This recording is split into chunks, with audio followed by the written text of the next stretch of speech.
People imagine summer camp as one of the safest places a kid can be. Cabins tucked between tall trees, counselors leading campfires, and days filled with hiking, canoeing, and games. That's what I remembered growing up. Even when I came back years later as a junior counselor, I never questioned how isolated we really were. I never thought much about that until one summer changed the way I sleep with my curtains open. This happened 6 summers ago when I was 19 and working as a junior counselor at a week-long wilderness camp in northern Michigan. I had been assigned to Cabin 7, which housed 6 boys between the ages of 11 and 13. The cabin sat farther from the main lodge than the others. Behind it was nothing but dense forest that stretched for miles. The cabin had one large window facing directly into those woods. Every evening, I made the same routine. I checked the doors, counted the campers, switched off the lights, and hung my green camp whistle on the bedpost beside me in case of emergencies. The first 2 nights were completely normal. The third night wasn't. Around 1:30 a.m., I woke to those 3 soft taps. Tap, tap, tap for a second. I thought a branch had hit the glass. The wind had picked up after midnight. Then, I noticed something darker than the trees standing outside the window. A face. It disappeared the instant I sat up. I grabbed my flashlight and looked. Outside, nothing. Just pine trees moving gently in the wind. The next morning, I walked around the cabin. The ground beneath the window was soft from rain the day before. There were footprints. Boot prints. They came out of the woods, stopped beneath the window, then turned around and disappeared back into the trees. I assumed one of the maintenance workers had walked past during the night. Still, something about it bothered me. That afternoon I asked the camp director if anyone had been checking cabins overnight. He shook his head. Only counselors. Nobody else. I didn't mention the face. It sounded ridiculous now that the sun was out. The following night, I stayed awake longer than usual. Around midnight, everything settled into complete silence. No campers talking, no insects, even. The wind had stopped. At 1:27, tap, tap, tap. This time I didn't move. I watched the window. A shadow slowly rose into view from below the frame. Whoever it was didn't knock again. They simply stood there, watching inside. The moonlight reflected just enough for me to see they were wearing a dark hood. No flashlight, no phone, just standing perfectly still. I quietly picked up my green camp whistle but didn't blow it. 6 kids were sleeping only a few feet away. If I panicked them in the middle of the night, they'd scatter instead. I switched on my flashlight and pointed it directly at the window. The figure dropped instantly. By the time I reached the door and stepped outside, the woods were empty. The next morning, I found something else, fresh. Footprints.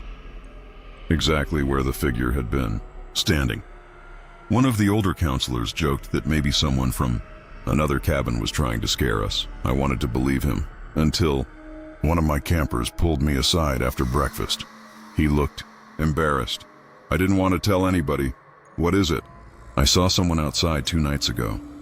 Why didn't you wake me? I thought it was you. My stomach tightened.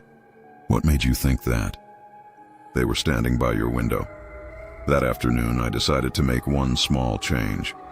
Instead of closing the curtains completely, I left a narrow gap at one corner from my bunk.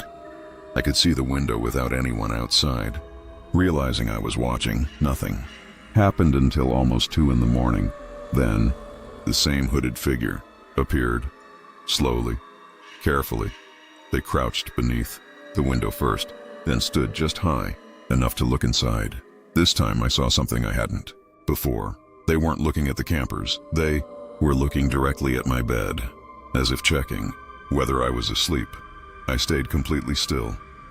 The figure remained there for nearly a minute, then quietly walked back toward the trees. Not ran, walked. I counted to 20 before following, keeping my flashlight off. I moved through the woods using the moonlight. I could barely hear slow footsteps ahead of me. Whoever it was clearly knew the trails. After about 200 yards, I saw a faint orange glow, not a campfire, a covered lantern. Hidden beneath a rocky slope was a small makeshift campsite, blankets, food, wrappers, water jugs. Someone had been living. There, I heard a twig snap behind me, not in front, behind. I turned. The hooded figure wasn't running away. They had circled back. For one terrifying second, we stared at each other. Then I remembered the whistle. I blew the green camp whistle as hard as I could. The sharp blast echoed through the forest. The figure hesitated. Instead of charging toward me, they turned and disappeared deeper into the trees. I didn't chase them. I ran straight back to the cabin.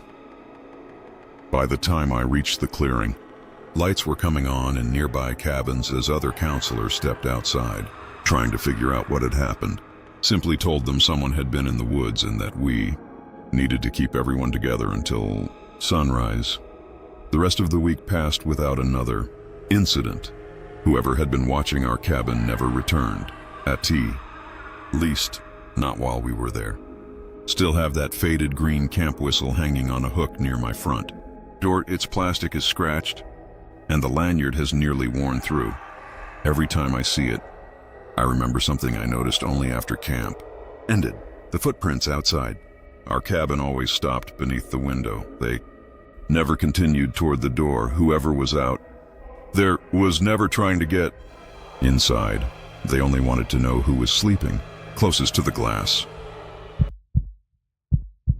During my second summer working as a counselor at a youth camp in western North Carolina, I was 22, responsible for one of the older boys' cabins, and usually shared the overnight patrol schedule with another counselor named Jake. Jake had worked there for nearly 7 years. He knew every trail, every shortcut, and every landmark in those woods. If anyone could get lost, it wasn't him. One thing he always carried was a silver metal thermos filled with black coffee. Everyone joked that you could find Jake anywhere at camp by looking for that dented thermos. That Friday night, we finished the campfire around 10. By midnight, every cabin was quiet. Jake volunteered to take the first patrol while I stayed near the lodge in case one of the campers needed help. The patrol usually took 45 minutes. At 1:45 a.m., Jake radioed in. North Trail clear. Everything sounded normal. 15 minutes later, Lake Path clear. Still normal. His final stop should have been the South Trail before looping back to the lodge. At exactly 2:17, the radio came alive. Static. Heavy breathing. Then, don't use. Silence. I waited. Nothing. I called his name. No answer. The radio stayed dead. At first, I assumed he'd dropped it. The batteries in those old handheld radios were unreliable. Still, something felt wrong. Jake never missed a check-in. I grabbed a flashlight and headed toward the South Trail.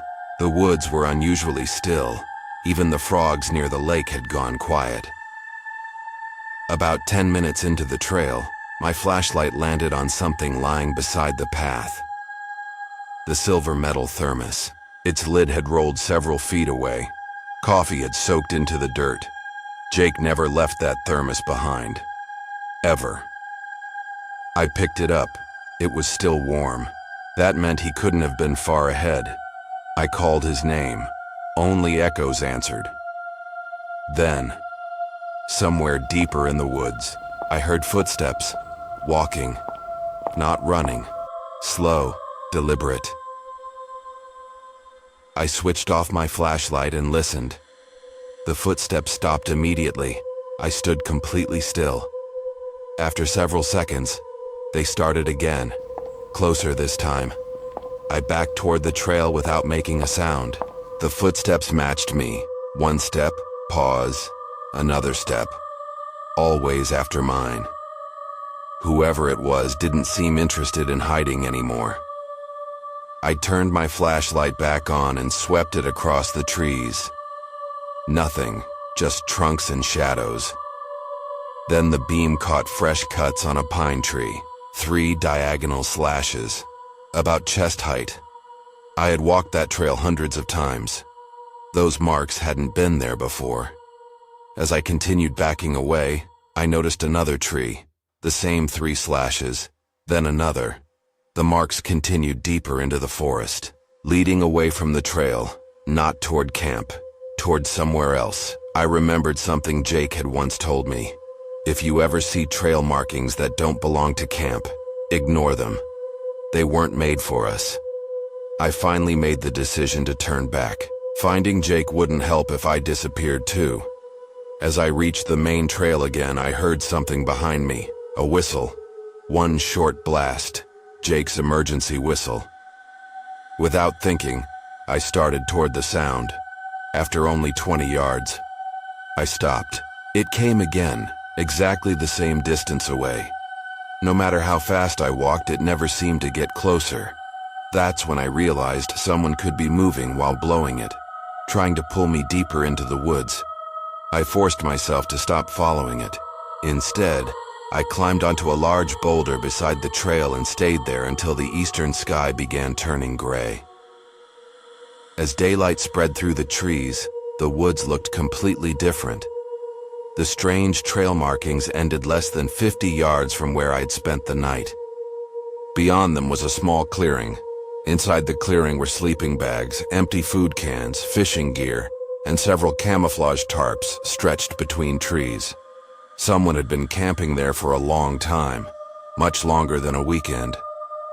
I also found Jake. He wasn't injured. He was sitting against a tree with his hands tied loosely in front of him using plastic zip ties he had already managed to partially cut against a sharp rock. The people who had taken him were gone. Jake later told me they'd surprised him after he accidentally discovered their hidden camp. They covered his eyes, questioned him about whether anyone else knew where they were, and left him restrained while they packed their belongings and disappeared before dawn. He believed they never intended to keep him. They only wanted enough time to leave without being followed. Neither of us ever saw them again. Jake quit at the end of that summer.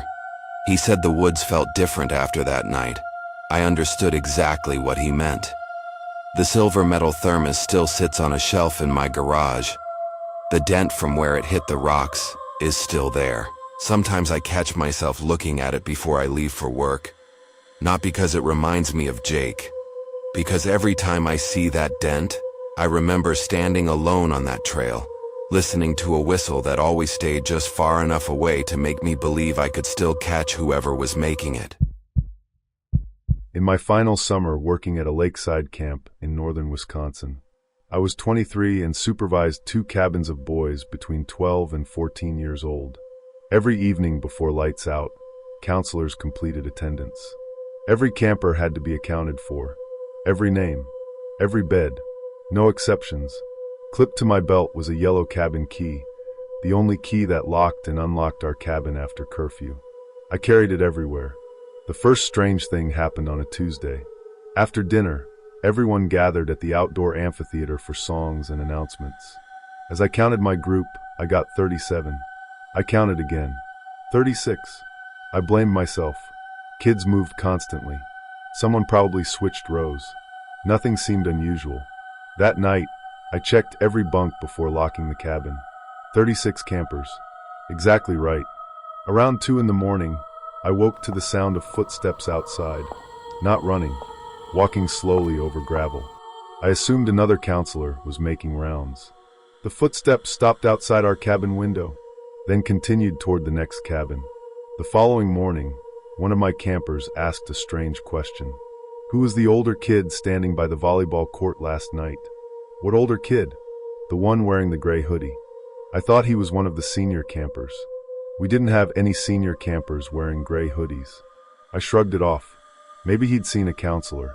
The next evening, we went on a group hike before sunset. Halfway down the trail, I stopped to count heads. 37. Again, I frowned.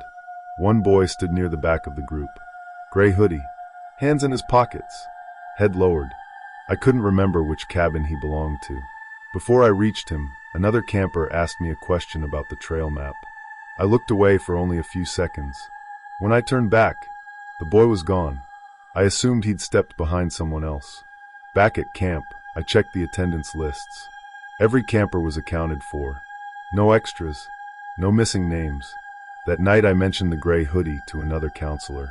He looked confused. I've seen him too. Which cabin? I thought he was yours. Neither of us laughed. The following afternoon, I quietly asked several campers. Every answer was different. I've seen him near the lake. I thought he slept in cabin 3. He was eating lunch yesterday. Nobody actually knew his name. They all assumed someone else did. That realization stayed with me. Everyone recognized him. Nobody knew him. That night I decided to stay awake after lights out. At about 1:40 a.m., I heard the same footsteps outside. Slow, measured. I looked through a narrow gap in the curtain. A figure in a gray hoodie walked between the cabins. He wasn't looking into windows. He wasn't carrying anything. He simply stopped outside each cabin for several seconds, as if counting. Then he moved to the next one. When he reached ours, I quietly unlocked the door using my yellow cabin key and stepped outside. The figure was already walking toward the dining hall. Keeping my distance, I followed. He crossed the empty basketball court, slipped behind the maintenance shed, and disappeared into a section of woods campers weren't allowed to enter. I waited. Nothing. Finally, I moved closer. Beyond the trees, hidden behind thick brush, was a small clearing. There were sleeping bags, coolers, backpacks, laundry hanging from a rope. At least 4 people had been living there. One of the backpacks had our camp logo on it. So did several blankets. I suddenly heard quiet voices. Not one person. Several. They were coming back. I ducked behind a fallen log just as 4 figures entered the clearing. One wore the gray hoodie. The others carried grocery bags and flashlights covered with red plastic, so the light wouldn't travel far. They weren't teenagers. They looked like adults in their 20s or 30s. One of them said quietly, "They're asleep by now." Another answered, "We moved before sunrise." The man in the gray hoodie looked back toward the camp. For a second, I thought he'd seen me. Instead, he pointed toward the cabins. "They're getting more careful." That was enough. I backed away one step at a time, making sure not to snap a single branch. Only when I reached the gravel service road did I start moving faster. I didn't run. Running would make noise. I returned to camp, locked myself inside the equipment shed until daylight, and waited for the rest of the staff to wake up. By the time everyone began preparing breakfast, the clearing was empty. The sleeping bags, coolers, and backpacks were gone. It was as if no one had ever been there. Camp finished 2 days later without another incident. I never saw the man in the gray hoodie again. I still have that yellow cabin key, even though the locks at that camp were replaced years ago.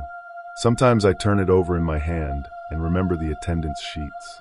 I counted my campers dozens of times that week. The number was always right. What still bothers me is that for at least 2 days, every counselor remembered seeing the same person. None of us ever realized we couldn't remember seeing him arrive.